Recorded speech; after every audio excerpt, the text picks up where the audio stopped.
Hello friends, we are in the second beat of cell the unit of life.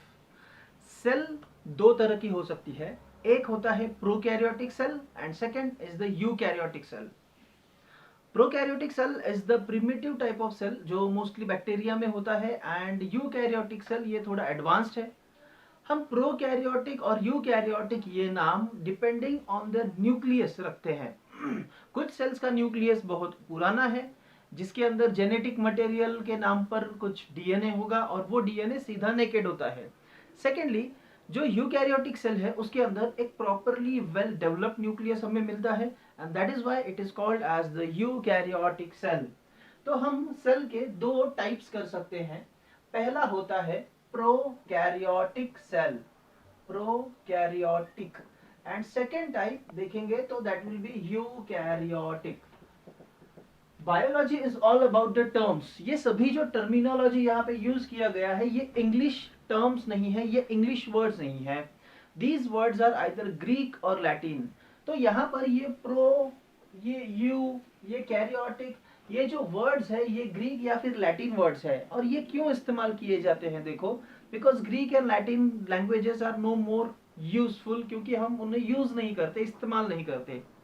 तो ऐसे languages हमने biology के nomenclature के लिए इस्तेमाल किए हैं ताकि ये नॉर्मल रेगुलर नॉमेनक्लेचर से या नॉर्मल टर्म से कंफ्यूज ना हो.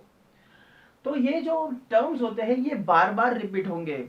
जैसे प्रो एंजाइम होगा वैसे ही कैरियोटिक के लिए हमें और कुछ टर्म्स मिलेंगे जो कैरियन से रिलेटेड होंगे.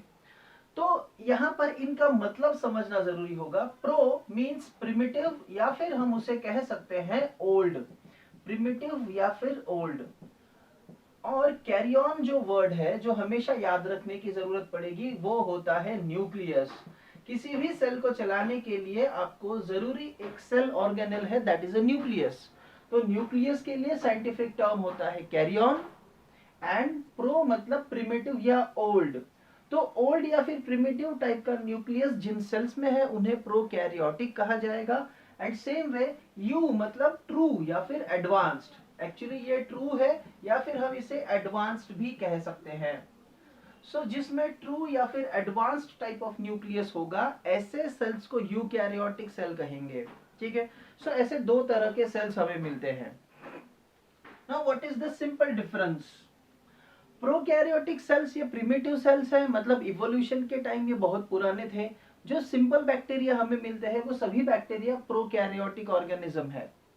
इसके अलावा हम है, हेन है, गोट है, लायन है, हम सभी जो बड़े ऑर्गेनिजम्स है, प्लांट है, we all are eukaryotic. We have a well developed nucleus. अब इन सेल्स में और क्या डिफरेंसेस होते हैं?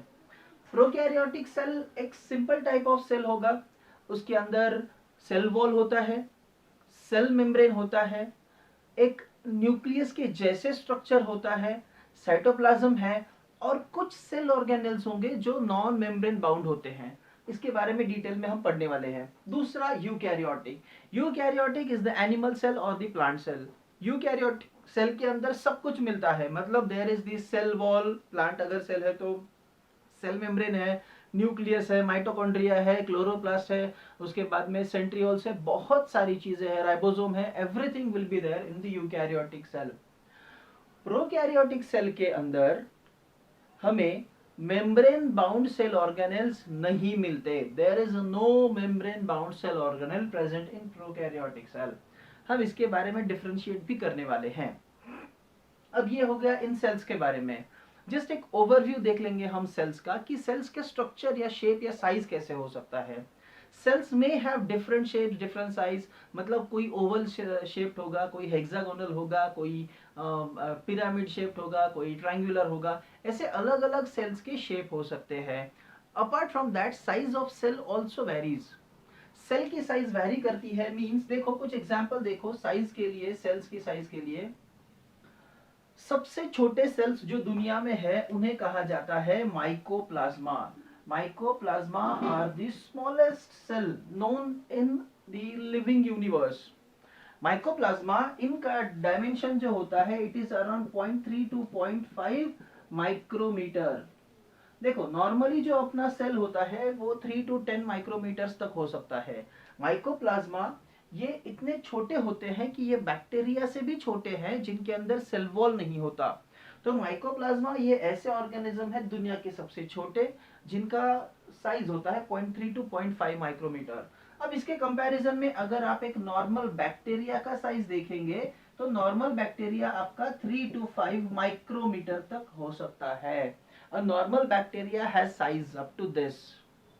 इसके अलावा और एक पहचान की सेल अगर हम देखें तो आरबीसी, ह्यूमन आरबीसी जो है, that human RBC is around 7 micrometre in diameter. Human RBC का इतना डायमीटर होता है 7 माइक्रॉन्स तक। ये तो समझो छोटे सेल्स हो गए। Which is the largest cell पूरे लिविंग यूनिवर्स में? लिविंग इसलिए कह रहा हूं क्योंकि अभी तक हमें अर्थ के ऊपर लाइफ मिला है, हम उसी के बारे में डिस्कशन कर रहे हैं। सो लिविंग यूनिवर्स के अंदर सबसे बड़ी सेल है एग ऑस्ट्रिच। ऑस्ट्रिच जो बर्ड है उसका जो एग सेल है, वो एग सेल लार्जेस्ट होता है, that is the largest living cell. इसके अलावा ह्यूमन बींग्स के अंदर अगर हम देखें, ह्यूमन बींग में सबसे बड़ी सेल कौन सी होती है? ओवम। फीमेल जो ओवम रिलीज करती है, that will be the largest cell in human beings, जो होता है ऑलमोस्ट 100 माइक्रोमीटर तक। सबसे लंबी सेल ह्यूमन बीइंग में है न्यूरॉन। न्यूरॉन देखो कहां से स्टार्ट होता है, न्यूरॉन आपके ब्रेन से स्टार्ट होता है, वो आपके टिप ऑफ टो तक या टिप ऑफ फिंगर तक जा सकता है, means longest cells will be there neurons, right. तो ये हो गए कुछ साइजेस ऑफ सेल्स। इसके अलावा शेप भी अलग अलग होंगे, कुछ सेल्स ओवल होते हैं ऐसे वाले, कुछ सेल्स ट्रायंगुलर हो सकते हैं जिनका ऐसा अलग अलग शेप होगा, कुछ सेल्स आपको पॉलीगोनल मिलेंगे, अलग अलग उसके एंगल्स होंगे। So there are n number of shapes of cells depending on their function. जैसे न्यूरॉन का काम क्या है? न्यूरॉन आपके एक स्ट्रक्चर से लेके दूसरे स्ट्रक्चर तक कनेक्ट करता है। तो कनेक्ट करना है मींस उसको लेंथ बढ़ानी होगी, इसीलिए न्यूरॉन जो पहले छोटी गोल सेल होती है ना, वो लंबी खींचकर बहुत बड़ी हो जाती है। So that will be the different shapes and sizes of cells. तो अब ये तो हो गया सेल्स के बारे में कुछ इंट्रोडक्टरी पार्ट। अब हम पढ़ने वाले हैं प्रोकैरियोटिक सेल्स के बारे में। Now we will discuss about the prokaryotic cells. वो क्या है, वो कैसे होते हैं, वो क्या काम करते हैं और उनके स्ट्रक्चर्स क्या होते हैं। So let's begin with the prokaryotic cell first. सबसे पहला प्रोकैरियोटिक मतलब क्या? Pro means primitive type of nucleus वाले सेल्स, मतलब ये सबसे पुराने सेल्स होंगे। These are bacterial cells. Universe में सबसे पुराने सेल्स ये है प्रोकैरियोटिक सेल्स, ठीक है। प्रोकैरियोटिक सेल्स की साइज के बारे में हमने अभी डिस्कस किया कि वो होते हैं बैक्टीरियल सेल्स, बैक्टीरिया होंगे। उसके अलावा बैक्टीरिया में और कुछ फॉर्म होंगे, जैसे कि ब्लू ग्रीन अलगा होते हैं। एक्चुअली ये अलगी नहीं है, ये मिसनोमर है। This is blue green अलगी bacteria. Mycoplasma ये भी बैक्टीरिया है। हमने अभी डिस्कस किया कि माइकोप्लाज्मा ये स्मॉलेस्ट सेल्स है जो बैक्टीरिया से भी छोटे हैं, जिनके अंदर सेल वॉल नहीं होता। इसके अलावा तीसरे सेल्स हैं PPLO। ये प्रोकैरियोटिक सेल्स है जिनका नाम होता है pleuropneumonia like cells. Pleuropneumonia like cells. तो याद रखने वाली बात यह है कि सबसे छोटे माइकोप्लाज्मा, थोड़े बड़े PPLO और फिर बाकी के बैक्टीरिया। देखो, तो ये अलग अलग टाइप के सेल्स आपको प्रोकैरियोटिक में मिल जाते हैं। एक्चुअली प्रोकैरियोटिक के सभी ऑर्गेनिज्म के लिए एक ही किंगडम होता है, that is the bacterial kingdom या किंगडम मोनेरा। इनकी साइज कम होती है और इनका मेन फीचर क्या होता है? दे हैव फास्टर रिप्रोडक्टिव रेट। इनमें रिप्रोडक्शन बहुत फास्ट होता है। देखो, ह्यूमन बींग्स है, ह्यूमन बींग्स को रिप्रोडक्शन करने के लिए 20 से 30 साल लग जाते हैं। कोई छोटा बच्चा है, वो बड़ा होता है, एडल्ट होता है, शादी होती है, फिर बच्चा होता है, 20 से 30 साल लगते हैं। बट बैक्टीरिया का ऐसा नहीं है। आप रात को दूध रख दो, फ्रिज के बाहर ही रख दो, उसमें bacterial growth n number of times हो जाएगा। उनके हजारों जनरेशन उस एक रात में आ जाएंगे। They have faster multiplication. Now what are the features of bacteria? अब बैक्टीरिया कहें या फिर प्रोकैरियोटिक, उनके फीचर्स क्या होंगे? देखो, now these bacteria have different morphologies। morphology, अब ये नई टर्म आपको याद रखना पड़ेगा। मॉर्फोलॉजी मतलब this is the external appearance of a cell. किसी भी सेल का जो एक्सटर्नल अपीयरेंस होगा उसे मॉर्फोलॉजी कहा जाएगा, जो बाहर से दिखता है, that is the external appearance of cell. So this is my morphology, this is the morphology of pen, that is the morphology. Now इसमें मॉर्फोलॉजी कौन सी हो सकती है? देखो बैक्टीरिया के अलग अलग शेप्स कैसे होते हैं, कैसे हो सकते हैं। There are 4 different types of shapes of bacteria. सबसे पहला होता है बैसिलस। सबसे पहला होता है बैसिलस। इसको हम बैसिलाई या ये प्लूरल फॉर्म इस्तेमाल कर सकते हैं, बैसिलाई, बैसिलस। दूसरा है विब्रियो। दूसरा है विब्रियो। तीसरा होता है स्पिरिलिया या फिर स्पिरिलियम। चौथा होता है कोकस या फिर कोकाई। तो ये हो गए हैं 4 अलग अलग morphological forms of prokaryotic organism और बैक्टीरिया। इन्हें याद रखने के लिए सिंपल टर्म आपको याद रखना है। आपको पता है कि वेटरनरियन साइंस क्या होता है? जब आप जानवरों के डॉक्टर बन जाते हो, अगर आप इंसानों के डॉक्टर नहीं बन सकते हो तो जानवरों के डॉक्टर बनते हो, दैट इज दी वेटरनरियन साइंस, जिसके लिए एक सिंपल टर्म इस्तेमाल की जाती है, BVSC, that is the bachelor of veterinarian science. ये एक सिंपल टर्मिनोलॉजी है, तो हम इसका इस्तेमाल निमोनिक बनाने में कर देंगे। देखो जैसे B for bacillus, V for vibrio, S for spirilla and C for coccus, right. तो BVSC अगर आप याद रखते हो, बैचलर ऑफ वेटरनरियन साइंस, तो आप ये चारों टर्म्स याद रख सकते हो। अब देखो बैसिलस कैसा होता है। Bacillus is the rod shaped. ये रॉड शेप्ड होता है। रॉड शेप मींस इसके अंदर आपको लंबाई ज्यादा मिलती है as compare to its thickness. ये ऐसे रॉड के फॉर्म में होंगे, दिखने के लिए आपको बाहर से ये सिर्फ ऐसे दिखेंगे। These are bacilli.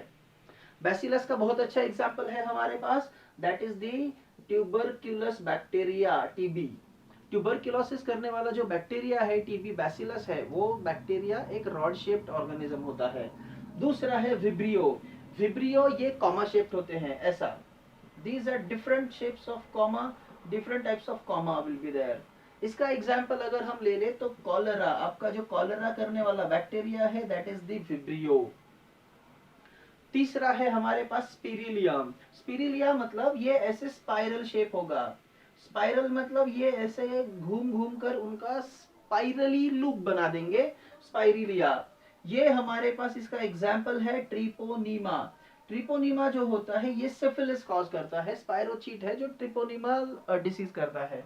इसके अलावा है कोकस। कोकस मतलब सिंपल है आपके ओवल शेप, छोटे छोटे, ये बहुत प्यारे दिखते हैं। दीज कोकाई आर, हमारे पास स्ट्रेप्टोकोकस है या स्टेफाइलोकोकस है। स्ट्रेप्टोकोकस ये नॉर्मल इन्फेक्शन कॉज करने वाले ऑर्गेनिजम्स होते हैं, बहुत कॉमनली आपको मिल जाते हैं, ठीक है। तो ये हो गया प्रोकैरियोटिक के अंदर ये अलग अलग तरह के ऑर्गेनिजम्स होते हैं जिनका साइज शेप बहुत कम है, बट उनका फीचर है कि फास्टर रिप्रोडक्शन रेट, वो बहुत ज्यादा फास्ट रिप्रोड्यूस करते हैं। अपार्ट फ्रॉम दैट इनमें जो फीचर्स है वो मेनली है कि उनका मॉर्फोलॉजी अलग अलग तरह का हो सकता है। कोई भी प्रोकैरियोटिक, कोई भी बैक्टीरिया अगर है ना, तो उसके ये 4 में से कोई एक शेप होगा। First is the bacillus, vibrio, spirillum and coccus. याद रखने के लिए ये याद रखो, BVSC, bachelor of veterinarian science, it's simple to remember, okay. इसके अलावा अब क्या फीचर्स होंगे, देखो हर प्रोकैरियोटिक सेल के अंदर हमें कुछ स्ट्रक्चर्स मिलते हैं। जैसे कि सबसे पहले आप बाहर से जब अंदर जाओ तो बाहर एक सेल वॉल मिलती है। जैसे हम ये कपड़े पहनते हैं वैसे ही बैक्टीरिया खुद को प्रोटेक्ट करने के लिए एक कवरिंग होती है उसकी, that is called as the cell wall. वो सेल वॉल के बाद में अंदर और एक प्रोटेक्टिव कवरिंग होती है जो उनका शेप और साइज मैकेनिज्म रेगुलेट करते हैं कि वो एक साइज में रहे, वो होता है सेल मेम्ब्रेन। सेल मेम्ब्रेन के बाद जब हम अंदर जाएंगे प्रोकैरियोटिक सेल के अंदर तो आपको मिलेगा साइटोप्लाज्म। साइटोप्लाज्म हर सेल में इंपॉर्टेंट होता है। Cytoplasm it constitutes the fluid medium of a cell. Cytoplasm के कई काम होते हैं। साइटोप्लाज्म बेसिकली एंजाइम्स रखता है, कुछ कंपोनेंट्स रखता है केमिकल रिएक्शंस के लिए, as well as it provides water या fluid medium for its reactions. तो साइटोप्लाज्म बहुत जरूरी है। इसके अलावा प्रोकैरियोटिक सेल के अंदर एक छोटा न्यूक्लियस के जैसा एक स्ट्रक्चर होता है कॉल्ड एज अ न्यूक्लियोइड। हम देखेंगे कि प्रोकैरियोटिक सेल के अंदर क्या क्या और मिलता है। देखो, ये तो हो गए उनके बैक्टीरिया से रिलेटेड मॉर्फोलॉजिकल फॉर्म्स, फीचर्स।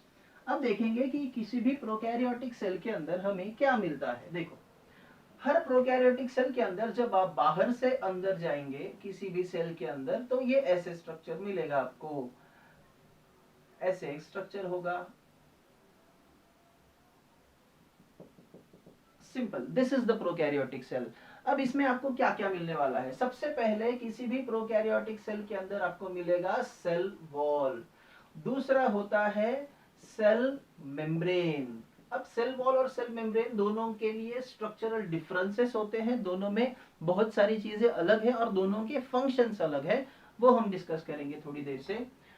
तीसरा कंपोनेंट जो ये व्हाइट पार्ट आपको दिख रहा है, दैट इज द साइटोप्लाज्म, वो है साइटोप्लाज्म। साइटोप्लाज्म मतलब क्या, हम वो भी देखेंगे, डोंट वरी अबाउट दैट, क्या है ये हम टर्म्स के बारे में डिस्कस करेंगे। उसके बाद यहाँ पर न्यूक्लियस लाइक एक स्ट्रक्चर आपको मिलता है। देखो, न्यूक्लियस एक सेंट्रल प्रोसेसिंग यूनिट होता है किसी भी सेल के लिए, बट न्यूक्लियस को अगर न्यूक्लियस कहना है ना तो उसे वैसा होना चाहिए। इसके अंदर वो स्ट्रक्चर न्यूक्लियस जैसा नहीं होता। इट कंटेन्स अ न्यूक्लियोइड, इसके अंदर आपको मिलेगा nucleoid. Nucleoid is the nucleus like structure, nucleus like structure. हमेशा याद रखो, ओआईडी टर्म अगर कहीं पर आती है, ओआईडी, तो that will be like asteroid. Oid अगर कहीं पर आता है तो that will be it. Nucleoid actually क्या होता है, देखो, it contains a genetic material. इसके अंदर आपको जेनेटिक मटेरियल मिलता है, that will be a DNA. But ये जेनेटिक मटेरियल आप कह सकते हो it is naked.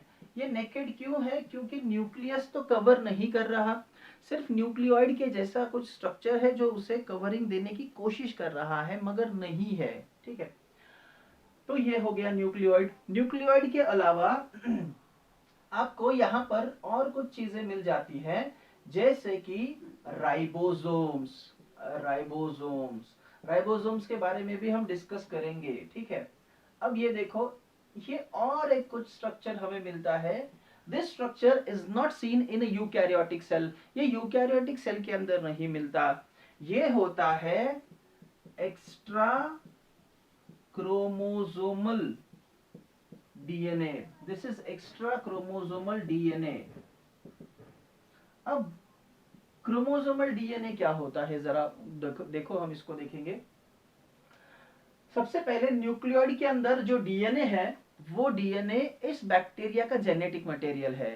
Genetic material मतलब एक बैक्टीरिया होगा, वो बैक्टीरिया से दो बैक्टीरिया बनेंगे, दोनों बैक्टीरिया को कैसे बनना चाहिए, वो बैक्टीरिया ने क्या काम करना चाहिए, वो सभी इंफॉर्मेशन एक से दूसरे में जाता है, तो उसे हम जेनेटिक मटेरियल कहते हैं।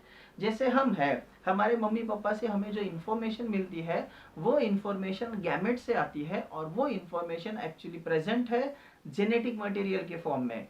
जेनेटिक मटेरियल डीएनए होता है, yes, deoxy ribose nucleic acid. तो वैसा डीएनए इस बैक्टीरिया के न्यूक्लियोइड के अंदर है ना, उसे हम कहेंगे जेनेटिक मटेरियल या फिर क्रोमोसोमल डीएनए। क्रोमोसोम्स बनते हैं, क्रोमोसोम मतलब ये डीएनए का कंडेंस्ड फॉर्म है। अब यहाँ पे क्या प्रॉब्लम है, देखो, बैक्टीरिया के अंदर वो न्यूक्लियोइड को छोड़कर बाहर भी डीएनए होता है, जिसको कहा जाता है extrachromosomal DNA. Extrachromosomal DNA, इस एक्स्ट्रा क्रोमोसोमल डीएनए को हम साइंटिफिक टर्म में प्लाज्मिड कहते हैं। It is called as the plasmid. हमेशा याद रखो, plasmid is the structure which is present in the bacterial cell. That plasmid is present outside the nucleus, and that plasmid will help in many functions। बहुत सारे functions वो करता है। Plasmid DNA का नहीं होता।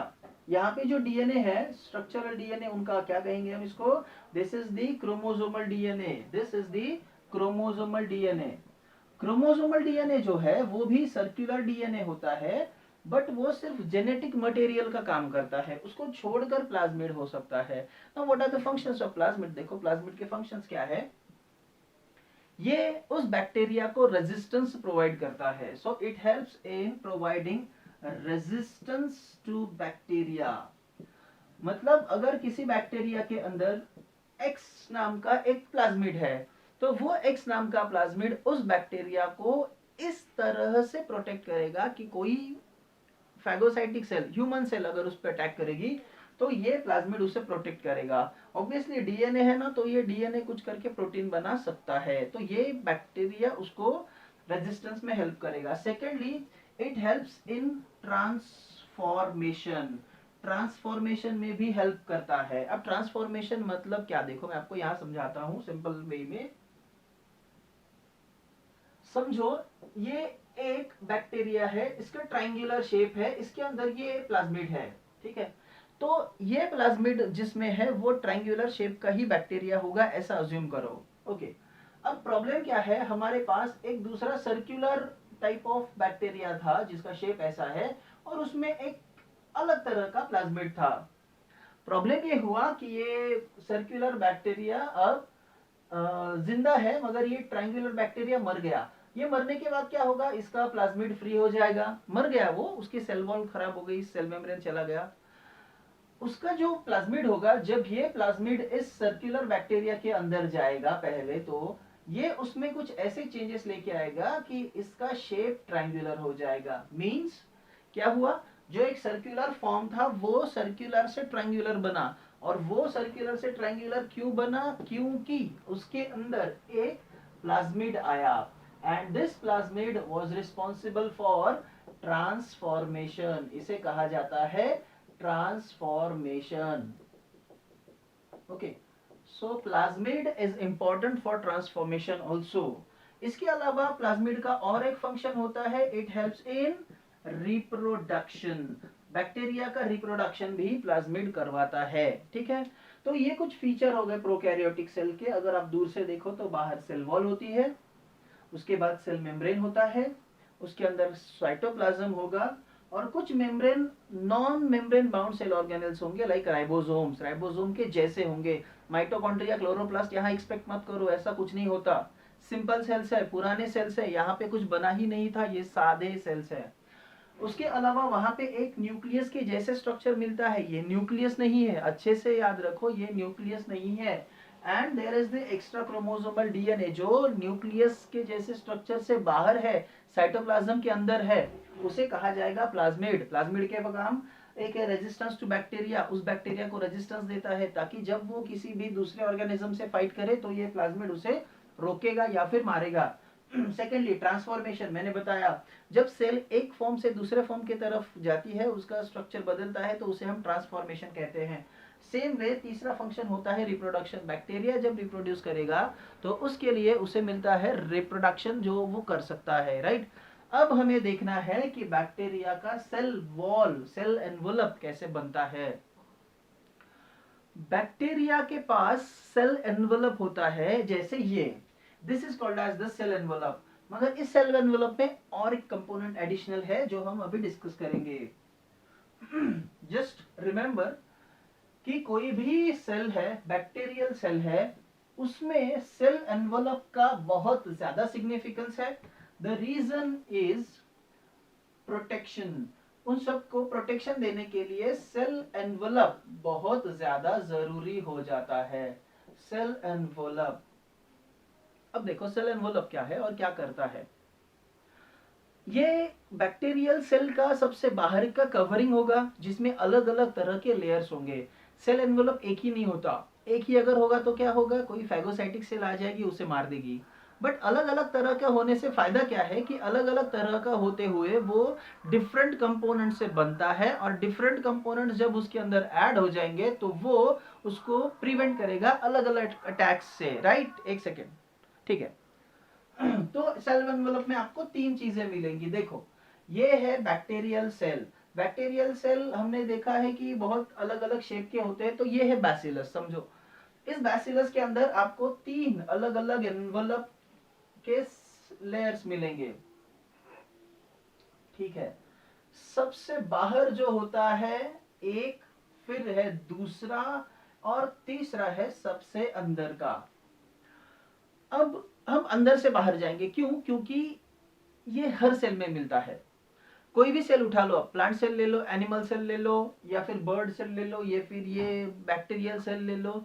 हर सेल के साइटोप्लाज्म को लिमिट करने के लिए एक मेम्ब्रेन होता है। साइटोप्लाज्म को लिमिट करना है मतलब क्या? अगर आप ये लिमिट नहीं करते हो और आप रास्ते से चलते जाते हो तो आप गिर जाओगे, मतलब पूरा पानी इधर उधर हो जाएगा। मगर साइटोप्लाज्म को एक बाइंड किया जाता है, एक जगह पर कंट्रोल करके रोका जाता है। तो वो रोकने के लिए सबसे पहला, एक्चुअली बाहर से तीसरा, अंदर से पहला लेयर होता है, that is a cell membrane. मैंने इसको तीसरा नंबर दिया, डिस्कस पहले कर रहा हूं क्योंकि ये हर सेल के अंदर प्रेजेंट है। This cell membrane is present in bacteria, plant, animal, हर जगह पे होता है। इसके अलावा बैक्टीरियल सेल को खुद का एक स्पेशलाइज्ड फीचर प्रोवाइड करने वाला एक लेयर है, एक इंपॉर्टेंट लेयर है। It is called as the cell wall. Yes, plant cell और बैक्टीरिया ये दोनों के ही पास सेल वॉल होता है, राइट? प्लांट्स और बैक्टीरिया के पास ही सेल वॉल है, इसके अलावा कोई भी ऑर्गेनिज्म के पास सेल वॉल नहीं होगा। फंगस वगैरह में होता है, कंफर्म नहीं होता, कुछ फंगाई में होगा, कुछ में नहीं होता है वो। तीसरा है जो सबसे बाहर का लेयर है, उसका नाम होता है glycocalyx, that is called as the glycocalyx. ये ग्लाइकोकैलिक्स के भी दो पार्ट्स होते हैं, एक्चुअली दोनों एक जगह पे प्रेजेंट नहीं होंगे। एक तो इस बैक्टीरिया में ये है, नहीं तो उस बैक्टीरिया में ये है। Either glycocalyx will be a slime layer, एक तो ये स्लाइम लेयर होगा, नहीं तो ये होगा कैप्सूल। इन दोनों में से कोई एक वहां पर प्रेजेंट हो सकता है, राइट? तो ये तीन लेयर्स होते हैं किसी भी सेल एनवोलप के बैक्टीरिया के अंदर। तीनों के अलग अलग फंक्शंस हैं, तीनों खुद कुछ नया नया फंक्शन करते हैं, राइट? तो अब हम इसके लिए यही रुक जाएंगे। We will discuss the later part in next